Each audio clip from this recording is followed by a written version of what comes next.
Hello everybody, welcome back to another video. My name is Kat, known as phamerina.planning here on YouTube and on Instagram. And today's video is a plan with me for the week of December 9th through the 15th using this Two Little Bees kit called Christmas Story foiled in gold. I got this kit off of a D-stash somewhere. I don't remember where. But I really love the Kiss Cut House elements, and I decided to pull in some elements from Miss Meow's Holly collection that she released.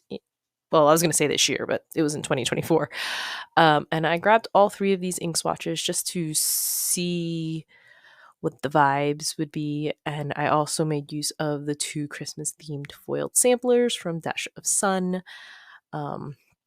Just because I had them. I bought them to use during Christmas because I have two gold Christmas kits.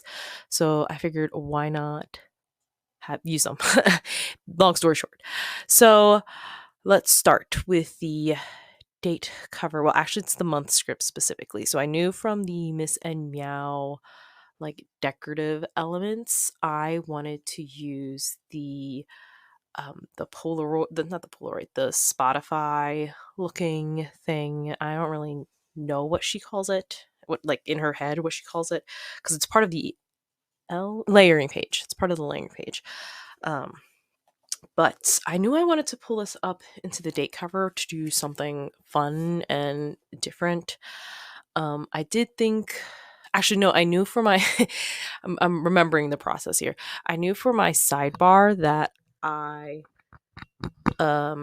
wanted to do something with, you'll see it later, the Christmas tree. I wanted to do some sort of layered scene moment. So in the spirit of not making it too overly complicated in the date cover area above the sidebar, I decided to keep it a little bit simpler and use something fun as the focal point. And then for the rest of the date cover area, I threw in some of the watercolor splashes. I'm not sure which one this actually is now that I'm thinking about it. It's the one with the splatters. This looks kind of inky, so I'm thinking it's one of the alcohol inks. I just don't remember which one it is. And since I knew my sidebar was going to be not complicated, but that was going to be my focal point, I didn't want to do too much in the date cover area. And since this kit is in an older format, it doesn't have. Actually, let me say this. It's in an older format where we kind of relied more on the florals. And again, I've talked about it in A Plan With Me.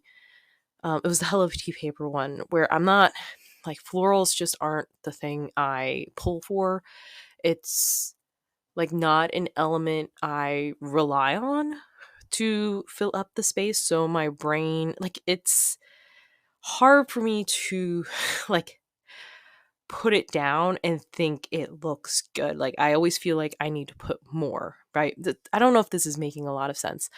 I guess to me, the florals are kind of like a background element, not necessarily something you put in the forefront.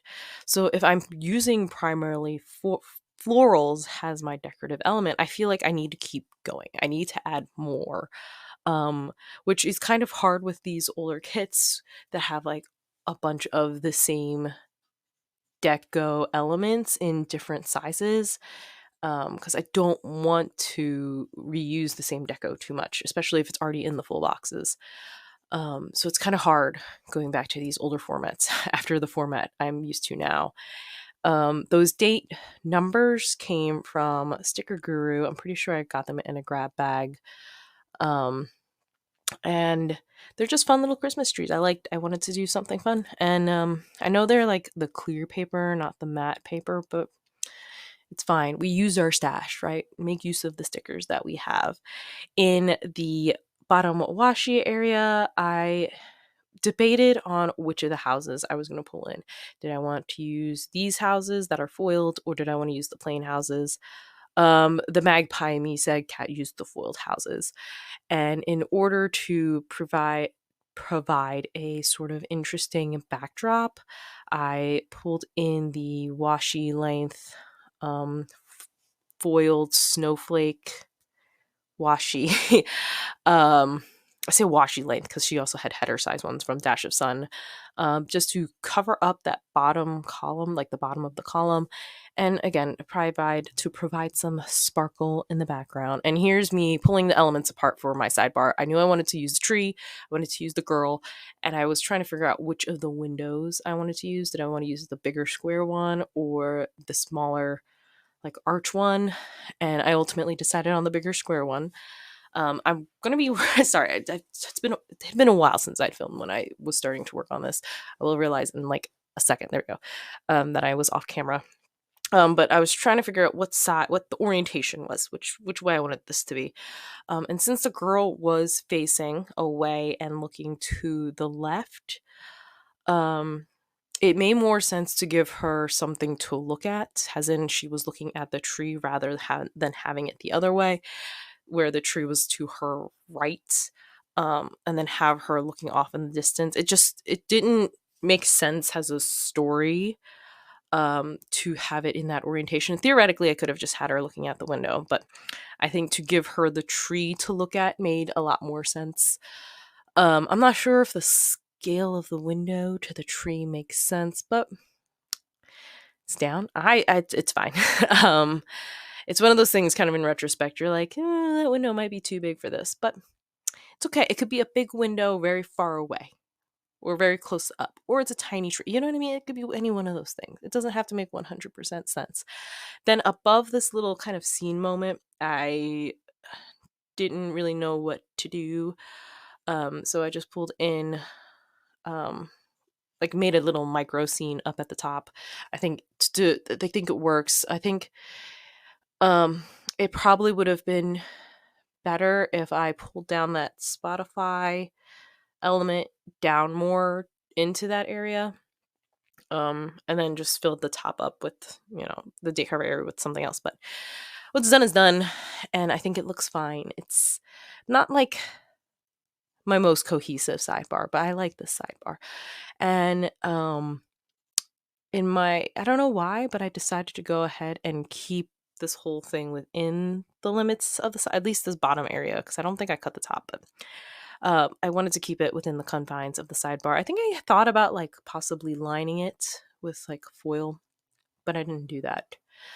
Uh, so on to the day by day, or not the day by day, the full boxes. I was trying to figure out what I wanted to do. I knew I wanted to do something different. The spread just before this one would have been the Angelina one. It wouldn't have been the one I worked on most recently. But that has a horizontal scene, and I didn't want to do a horizontal scene again. And I feel like the spread I just worked on before this had the tilted boxes, but kind of in like what I conventionally usually do, um, which is like two or three sets of tilted boxes and a singular one in the columns, or two of them. It kind of just depends on how many tilted boxes I do. So I thought, to be different this time, different for myself, let's just go straight across the middle, something I usually don't do. It's really it's really interesting though. Someone pointed this out in a different plan with me. They're like, oh, you're using your headers as footers, and like I don't know what it is, but to me, I guess I know why. I think it's because it provides a grounding element for my full box. So I use my headers more like footers, actually, because it's like, to me, the sky is open. What is above you is typically open, and what is below you is grounded. So that's usually why I do that. And I just, yeah, went straight across. Um, Let me just make a couple comments. I did like making this kind of like triple box scene. I don't think that the house part definitely was supposed to go together, but this little foresty area with the Santa flying above with the reindeer kind of also looked like it belonged. I think if I put it the other way, I think it would have made more sense. But that's neither here nor there. But I really enjoyed laying the um, full boxes like straight across. It's just something like for me, I was trying to grapple with why I didn't like it. Um, it's because like it like really divides up your day by day into two even sections all the way across, and I'm like, I don't like that. I don't know. There's something about it that I don't like working within the confines. I like to be fluid with my day by day stuff. So I guess that's why I don't really like when I do it, it looks really pretty, but then I go to lay down the day by day and I'm like, I don't really like this.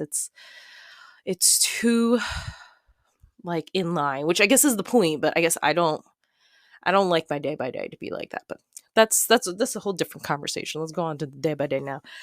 So Monday the 9th, we start with a Coffee Monday. That foiled script is actually from Starlight Paper Studio, but she doesn't have this specific script anymore. I think she just has like a bunch of coffee samplers, which is fine. I should definitely pick some of those up. All right, so Monday had a Dunkin' cold brew. I treated myself that Monday. Apparently, it was a rainy day, and then we had to take the cats to the vet. So to mark this large area, since I only had three things to mark, I pulled in the film strip from the Miss and Meow section. I just split it a little bit because it would have been too long to use the whole thing. So I just cut it down a little bit just to make that fit. And that foiled icon is actually from Miss and Meow. It was from the Stickers for Chandler release. I think she probably took that down, but um, that's probably where that was from, I'm pretty sure. On Tuesday, I know we didn't start with a grocery run, but there probably wasn't a lot happening that day. I marked a grocery run. The non-foiled script is from Blissful Jade Designs. We had Five Guys for dinner, and then I ended the night with a planning sesh. I will go back in and mark some of those. I don't know why I didn't mark them when I was working on Tuesday, but the brain works in weird ways. On Wednesday, the that's right. My Sadie Stickers November mystery had finally arrived, which is like the only reason like I make a note of that is because the weekly mystery arrived. I think it was like December 2nd, and then the um decorative mystery got bounced around. So I was just like, I just want it, please, can I have it? USPS, it was fun. Then Utada Hikaru, she's known for the Kingdom Hearts songs, Simple and Clean. Well, the Kingdom Hearts theme songs, but Simple and Clean is probably the one you know of if you know of her. Her science fiction tour 2024 album came out that day, and I was listening to that. I folded laundry that night. Then on Thursday, I had a bagel for breakfast. Oh, yeah, I remember now. So I was having a fun time on my commute home. I remember like telling my, the CarPlay or whatever that thing is called, Android Auto. I was like, text my husband, I'm having such a great time on this commute. This commute sucks. And he responds, well, it's about to get a lot worse because the power just went out. And I'm like, oh, what? He's like, yeah, just be careful coming home because the entire power went out. So the power went out at home. It was only out for about like an hour, maybe an hour and a half. Um, but it was just funny because I walk in the door and Bub's like, Mama, help me. The powers. He was like not scared per se, but he was like, what is going on? I mean, he was also very amused by the flashlights and the candles being our source of light. And even though the power did come on just in time for bath time, we decided to give him a glow stick a bath anyway, because that was the plan. If the power didn't come back on, we were going to have the little lantern and throw some glow sticks in his bath and make it fun. So like we just turned the lights off in the bathroom and gave him his glow stick bath. He was really amused by that. We'll probably do it again sometime soon. Because it was really cute. He had a lot of fun. So that was Thursday. On Friday, which was Friday the 13th, the advent calendar. That's right. I started opening my advent calendars, um, which I did record those reactions real time because I was intent on opening day by day, and I did it. As tempted as I was, I committed to it. So those were exciting. It was the the Pretty Pink Co. and Letters to Apollo advent calendars. So those were good. I like them. Then I had some Happy Mail from Saucy Stickers. Which one was this? Was this Nut? No, Nutcracker was already here. This was the New Beginnings collection, the New Year's kit. And then I ended the night with a planning sesh. On the 14th, we visited Longwood Gardens. We usually try to definitely go around Christmas time, and I think we had recovered enough from the last time we went there. We just made sure not to drive in the same area going home. Um, so we did our annual holiday trip to Longwood Gardens. Beautiful. Longwood Reimagine is gorgeous. I love that little area. I'm pretty sure they built it to do weddings or like large ceremony events. I wish I could have gotten married there. But we'll see. Maybe we'll do a vow renewal. I don't know. But the vow renewal, I was thinking maybe Vietnam. I have no idea. We'll find out. That's like in like 6 years, 5 years. 5 years. We have to start thinking about that. Moving on. That's not even a conversation right now. We drank hot chocolate, some fancy hot chocolate at the Railway Garden at Longwood Gardens, and then I started editing, or not started. I continued to edit Plan Miss videos because I was like, what did I get myself into? On Sunday, we did a Target and grocery run. I laid this script down. Then I started to move on to another thing. I have no idea why I didn't realize it while I was pulling the sticker up that this was in rose gold. But I do have a gold one, so we're good. And then we heard, so real quick, let me explain. I'm running out of time. So all of a sudden we hear this loud sound that sounds like a bunch of snowplows on the ground, and we're like, there's no reason for snowplows to be running right now. It was actually a bunch of jets flying overhead because there was an Eagles game in Philly, and they were flying overhead for the Eagles game. I'm like, what? They do that? Apparently. It sounds like a bunch of snowplows flying on the ground. So we heard jets flying overhead, and then we decorated our Christmas tree, and then that is the spread. Here are the leftovers. Christmas spread number 2 done. At this point in time, I have my birthday spread completed, and I've started working on the last spread of 2024 because I'm pushing through and getting all of them done in this planner first before moving on. So getting back, I know I talked about it in the other plan with me, but getting back on that horse. And that's the video. I hope you enjoyed it. If you did, I would love it if you gave the video a like, leave a comment with any of your thoughts down below, and I would be so happy if you subscribe to my little channel, and I hope to see you in the next one. Bye!